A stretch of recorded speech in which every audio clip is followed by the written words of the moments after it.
여주는 이스라엘 백성들이 가나안 땅에 들어가기 전 왜 광야를 통과했어야만 했는지 하나님께서 그 연유를 말씀하시는 장입니다. 하나님 아버지께서는 말을 듣지 않는 이스라엘 백성들을 혼내주고 또 길들이려고 하셨던 것이 아니라 최고의 복을 주시기 위한 그의 합당한 모습을 갖추기 위해서 광야로 인도하셨던 것입니다.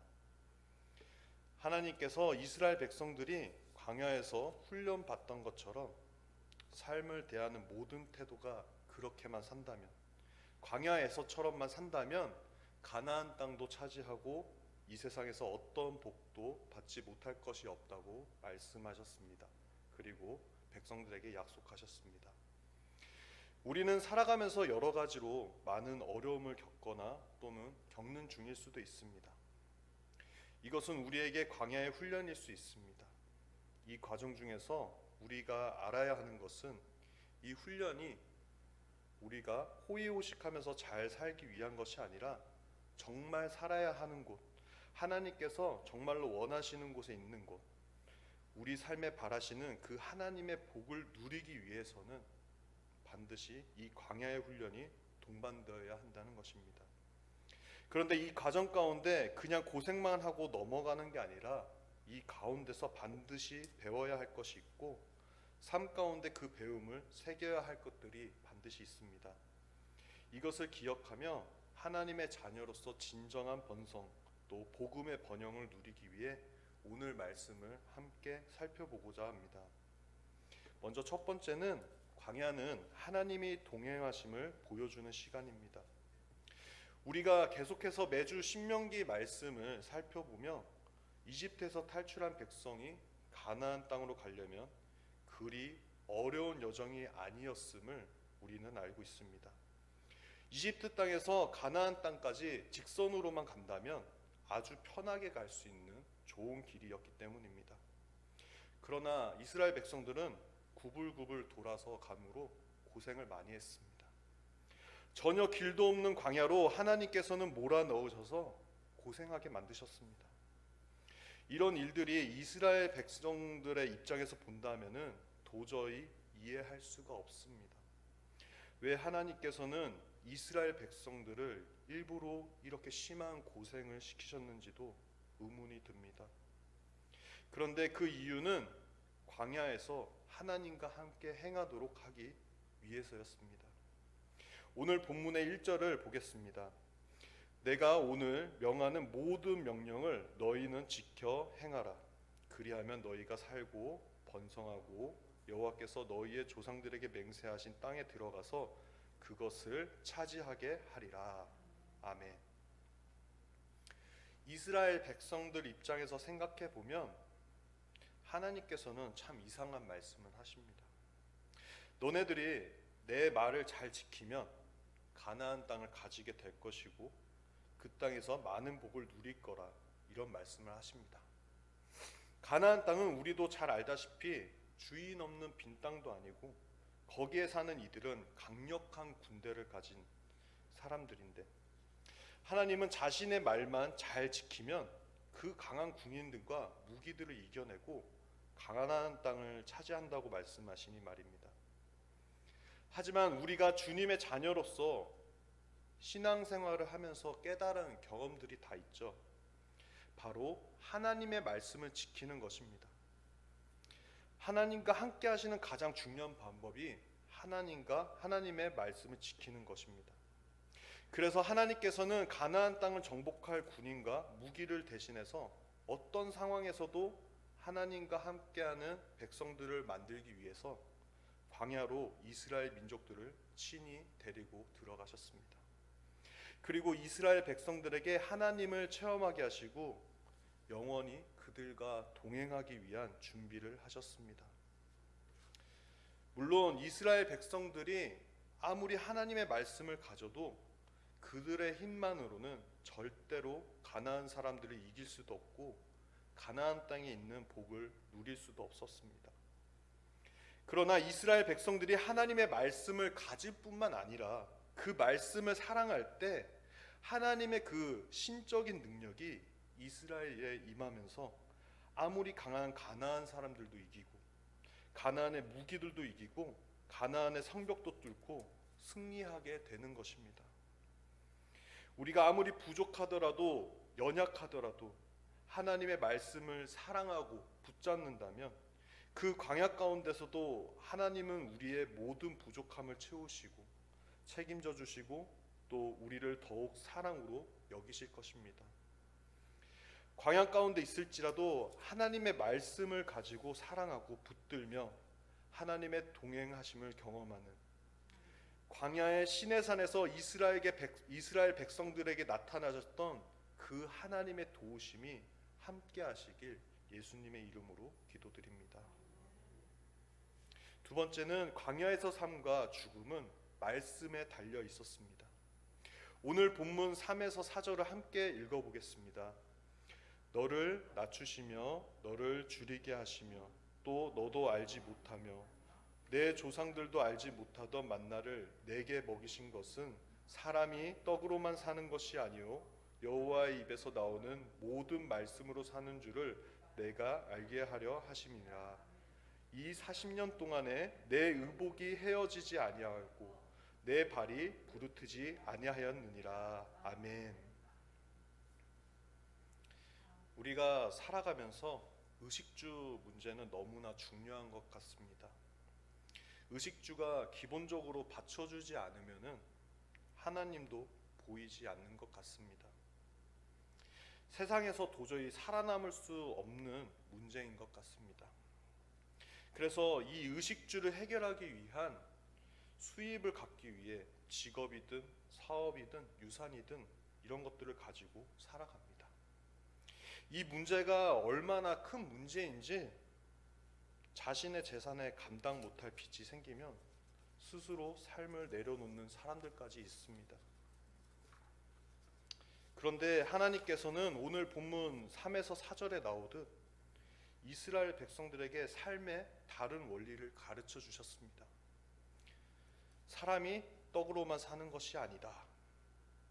여기서 사람은 세상의 모든 사람들을 말하는 것이 아니라 우리와 같은 하나님의 자녀를 말씀하시는 것입니다. 즉 하나님의 자녀는 떡으로만 사는 것이 아니라 하나님의 말씀으로 산다는 이야기입니다. 세상 사람들은 여전히 떡으로만 살아야 합니다. 세상의 떡을 위한, 그 먹기 위한 직장이 있어야 하고 또 입에 먹을 것이 들어가야 합니다. 그래야 굶지 않죠.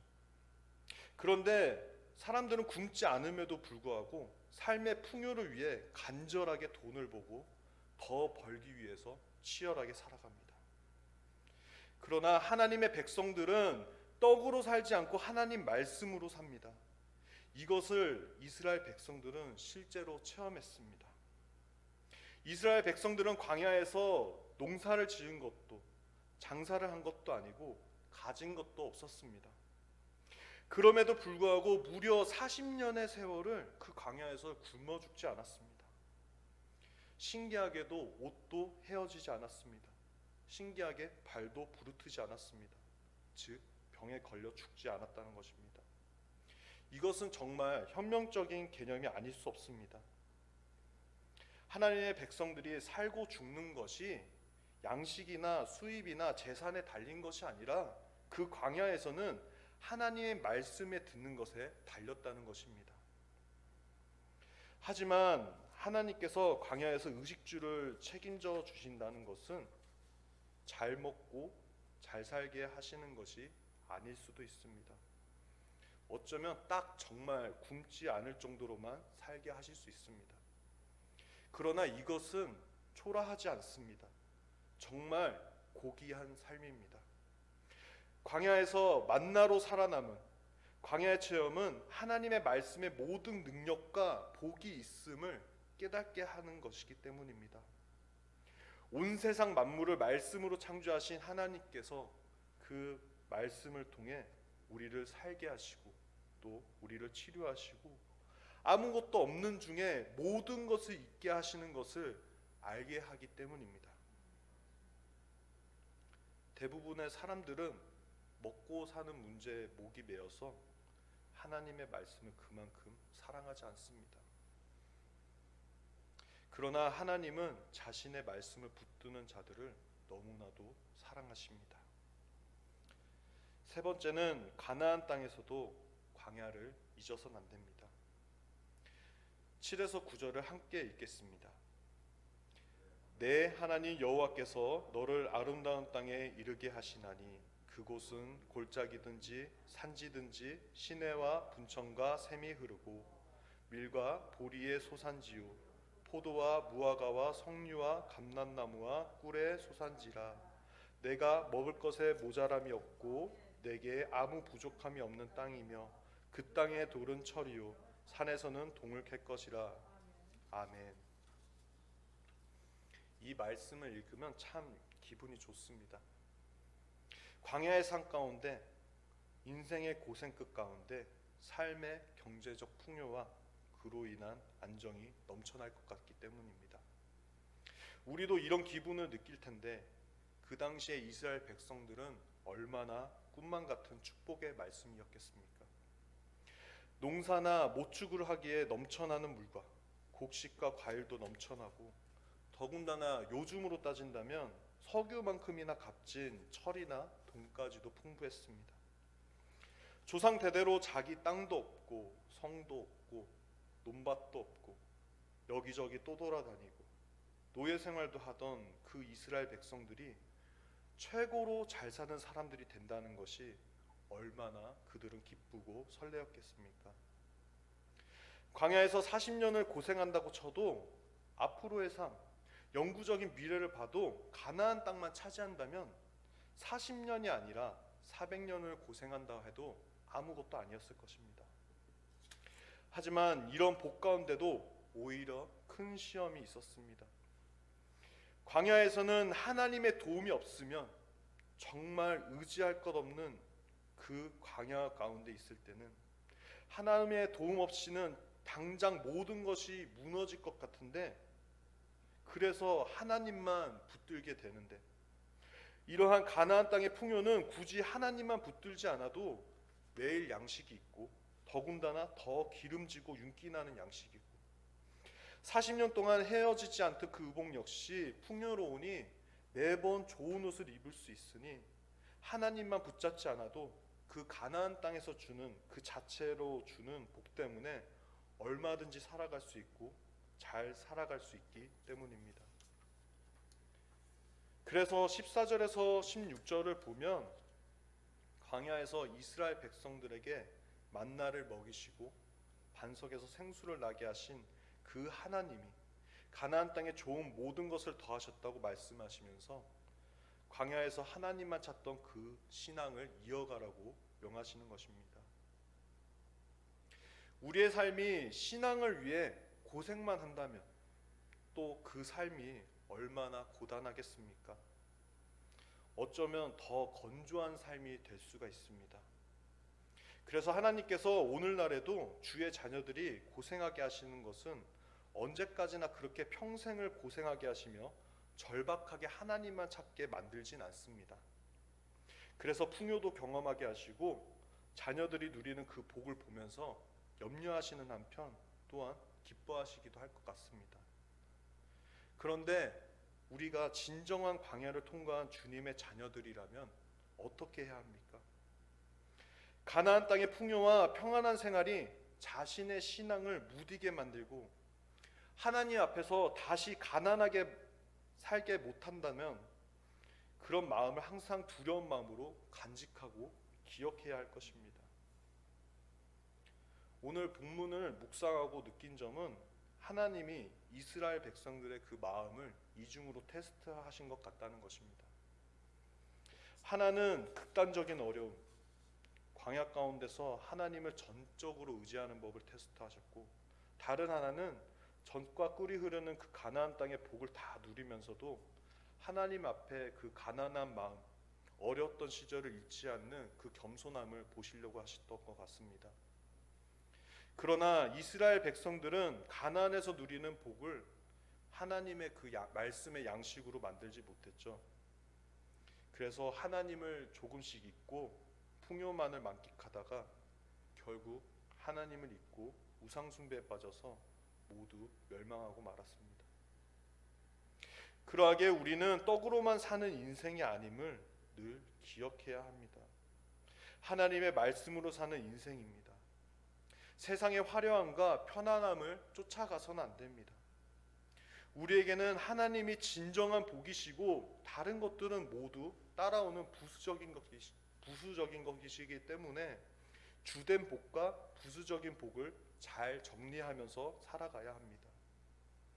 우리의 삶에는 부수적인 복을 많이 허락해 주셔서 가나안 땅에 오랜 시간을 지내고 있는 분들도 있을 수 있습니다. 그러나 세상에서 오라는 크고 넓은 길보다는 광야를 향한 좁은 길을 우리는 항상 바라보고 있어야 되고 주님 앞에 겸손하게 다짐을 해야 할 것입니다. 그 겸손함으로 하나님의 변하지 않는 복이 늘 삶 가운데, 늘 영혼 가운데 충만하시길 예수님의 이름으로 간절하게 기도드립니다. 모든 지각에 뛰어나신 하나님의 평강이 그리스도 예수님 안에서 저와 여러분의 생각을 지켜주시길 소망합니다. 아멘.